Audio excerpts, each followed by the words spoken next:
You're watching BreakThru News. I'm Charlotte Hohenstein, and you're watching BreakThru News on BTR Today. Is democracy broken, and if so, can technology save it? Joining me to discuss this is Pia Mancini, founder of Net Democracy and of Democracy OS, an online platform that lets citizens get involved in the issues that their politicians are voting on.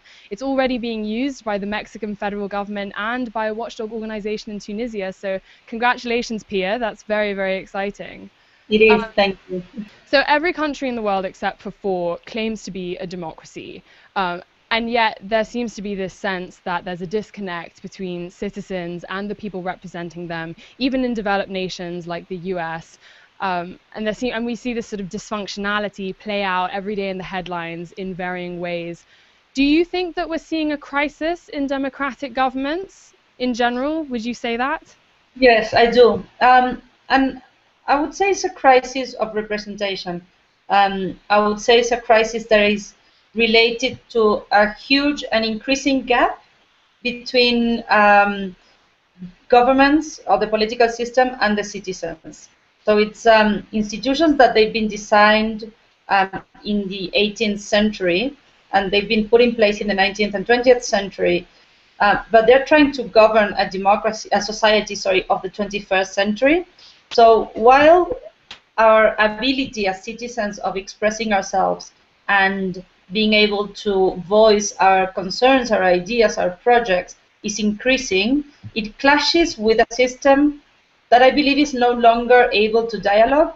It's a system that it's used to provide a one-way communication stream. So it expects the citizens to be at the receiving end of a monologue.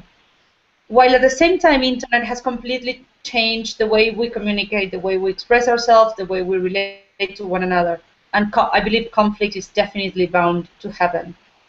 I mean, do you think that citizens historically were better heard and better included in this dialogue before, or is it more that we have opportunities to now be included in a new way afforded by the internet and the government hasn't caught up with that?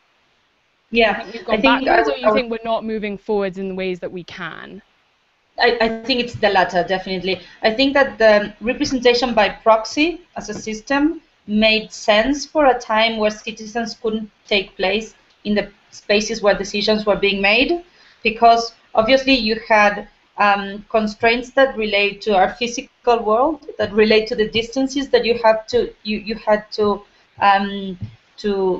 take in order to be part of those spaces, and also obviously with an education system that was far from universal.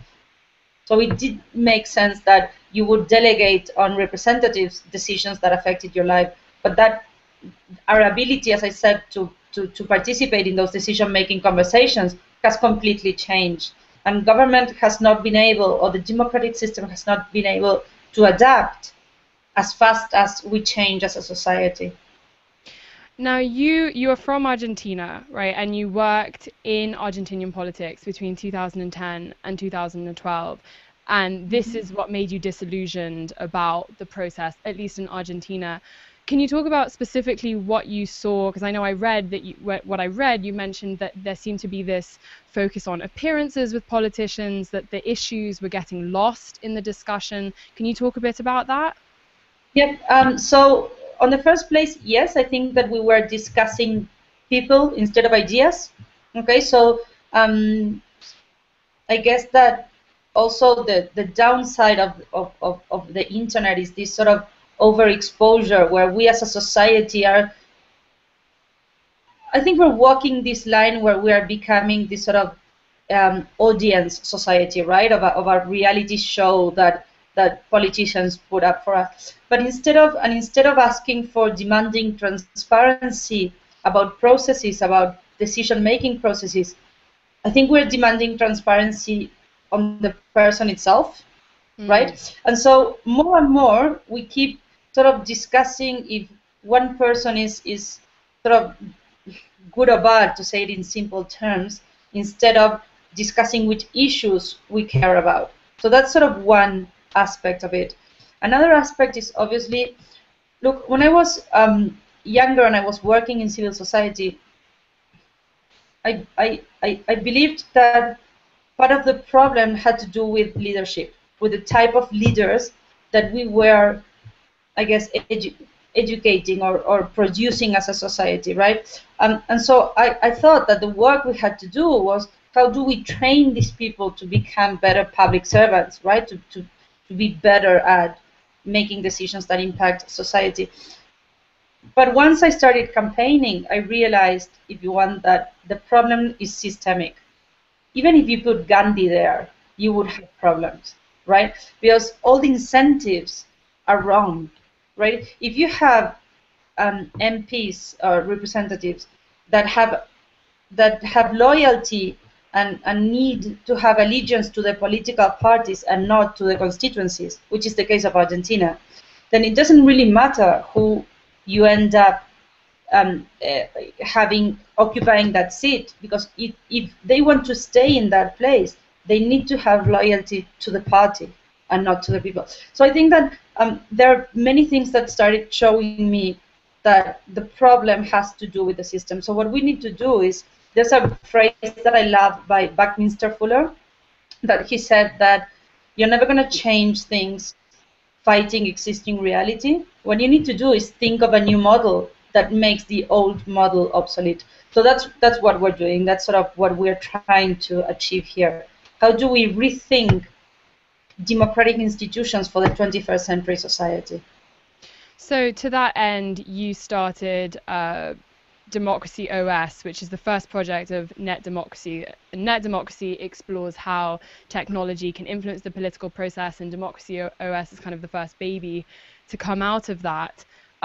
There are a couple of organizations and platforms that are, have these similar missions, like Lumio or Madison. How is yours different? Because they're all trying to help foster this debate for citizens to engage with these issues, but you focus on an element of voting as well. Is that right? Yeah. So it's not just me. Like, behind Net Democracy and Democracy OS, there is a very, very large group of people that have been working for the past 2 years. And so the difference, I guess, with us is that we realized, or we believe, that the effort is online, offline.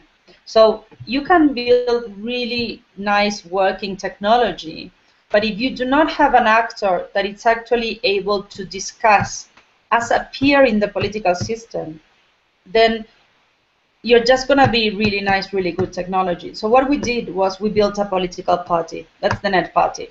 And the Net Party in Argentina is committed to always voting according to what citizens vote in Democracy OS. Okay?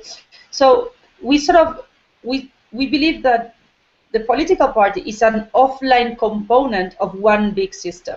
That's Net Democracy. And I think that's how we actually manage to have impact in the political system. We run for elections. So we first offered all political parties here in Buenos Aires, you can, have a look at Democracy OS. We're building this open source. You're free to use it, test it. I mean, they were, yes, thank you, but no thank you, of course. And so we said, like, what's the only thing that the political system recognizes? Votes. Votes are the only thing that is of value for the political system, right? If you jump to the chase, that's what it is.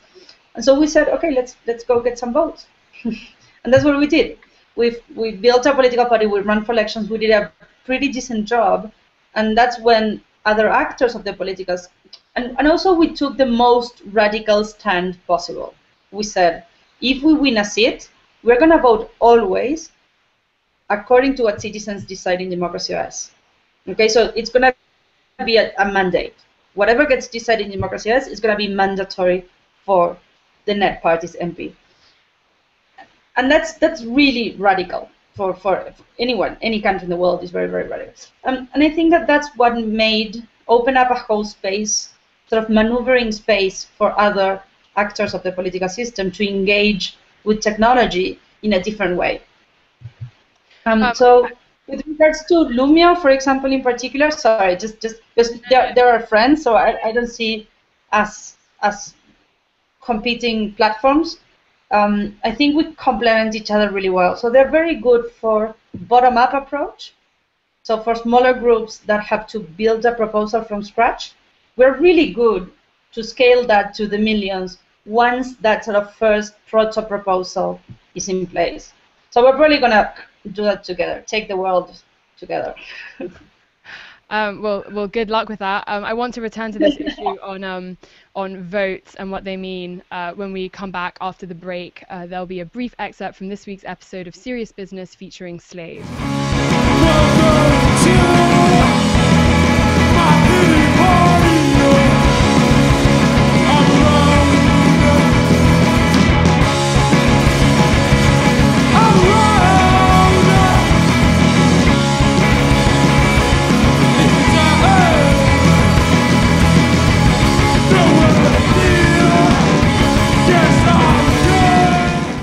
We're back with our discussion on the crisis in democratic governments and how technology might offer ways forward. So Pia, you were saying before how you realized that votes are really all that matter when it comes to getting politicians' attention. And certainly I can see how that's the case. I also wonder though whether sometimes there's too much emphasis put on voter turnout when we're looking at how engaged society is with the political process. I mean, the US tends to have quite low voter turnout compared to other developed democratic nations. It usually hovers around 60%, and the average for other OECD countries is around 70%.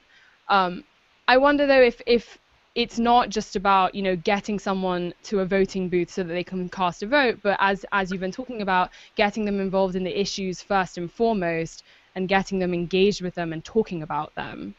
Do you think that's fair? Yeah, I think you're right on the money there. I think that particularly public debate needs to be brought back in the center of democracy. So democracy has been completely stripped down of its main values. It's merely a set of rules that decides who's going to have power for the next 4 years. That's all democracy is at the moment. And I think that democracy is much more than that.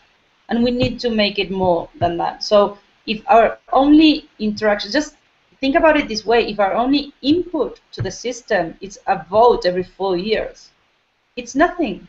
It's in bytes, it would be sending a smiley face over an email. You know what I mean? Like the amount of input that we're giving, it's very, very poor. And we can change that.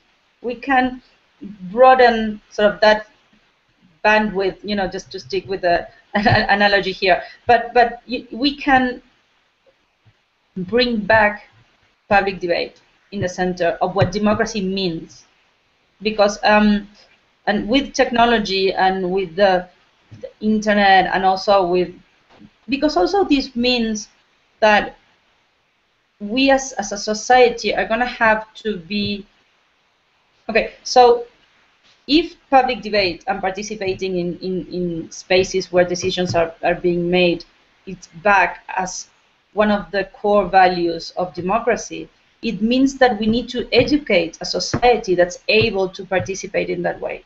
Okay? So at the moment, we're only expecting of citizens to be able to go and cast a ballot once every 4 years. But if in order for democracy to fully work, we need citizens who are fully able to participate in these debates, then it means that we need to make a better effort educating those citizens, making sure that we all have equal access to the opportunities of participating in this conversation. So it's not just changing the system. Sorry, do you think it's possible for everyone to be part of the debate? I mean, practically it's impossible to have a conversation, be it a thread or whatever, with millions of people in society. So how would you want to manage that? Well, I think that's the easy part, I believe. I mean, technology will get us there. That's really not, I think that our challenges are cultural, they're not technological. Our challenge is, how do we foster a culture of participation? How do we educate citizens that are able to choose, that are able to participate in building that information and building those choices, not just choosing between preset options? And So you're saying we'll deal with the overload. We'll deal with the overload of interest in these conversations when we have an overload of interest, and we're very far from that point right now. Is that what you're saying? Yeah, Okay. absolutely. And also, I think that technology will be able to manage large number of people having a conversation. I'm concerned about how those who participate have the cognitive and symbolic abilities of going to a space where you go to persuade and be persuaded. So again, our challenge is completely cultural. Like I believe that we are trying to operate in a political culture, and it's going to take a long time. But we have to start. The last thing I want to ask you about, I mean, we could talk about this for ages, but we do have a limited amount of time. Platforms like Democracy OS still depend on a certain level of freedom of expression, right, in the country where they're operating. And in cases like Iran or China, where there's an extraordinary amount of censorship, do you think that there's space there for what you're trying to do, or is that impossible for now and you need to focus on governments which would allow this kind of activity? Because certainly in a lot of countries, where democracy is not functioning as it's meant to, the problem seems to be that the government is actively repressing the technology that's allowing people to get involved. Yeah, no, I agree. It's a very, very good question. I think that a first step for something like Democracy OS clearly are the weak democracies of Latin America, because they are democracies, but they're failing quite dramatically. And so I think that that's our natural sort of first phase of operations. But Democracy OS, as you said, was used in Tunisia to debate the new constitution. So if something that was developed in Argentina was forked and used in the Middle East to debate a constitution, that I think in Tunisia to debate a constitution, I think that's it speaks clearly about how these new technologies have no borders.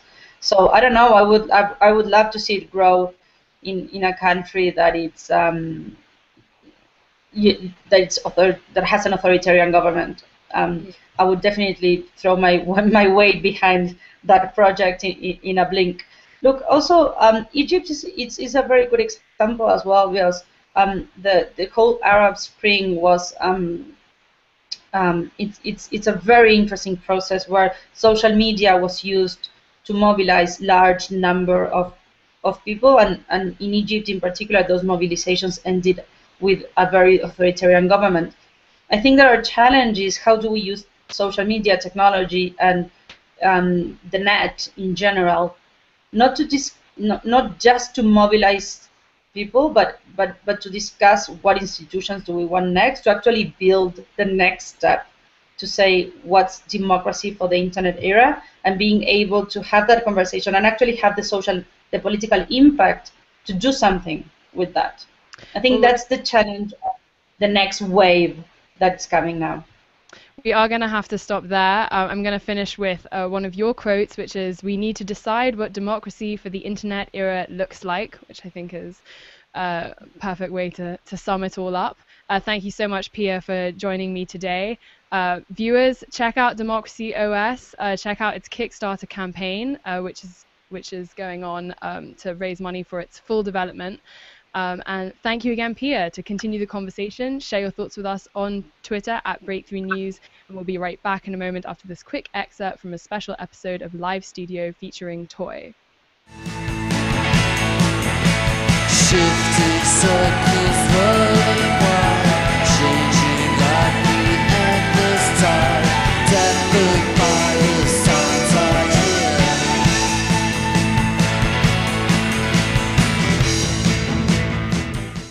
Thank you everyone for tuning in. I'm Charlotte Hohenstein, and this is BreakThru News, your window into today. Be sure to check out breakthroughradio.com through the weekend for our continued Surf Week coverage on BTR, including our list of summer 2014 bucket list items you don't want to miss. That's it for what's breaking through the news today. Tell us what's breaking through your world on Twitter @BreakThru News. I'm Charlotte Hohenstein, and thank you for joining us.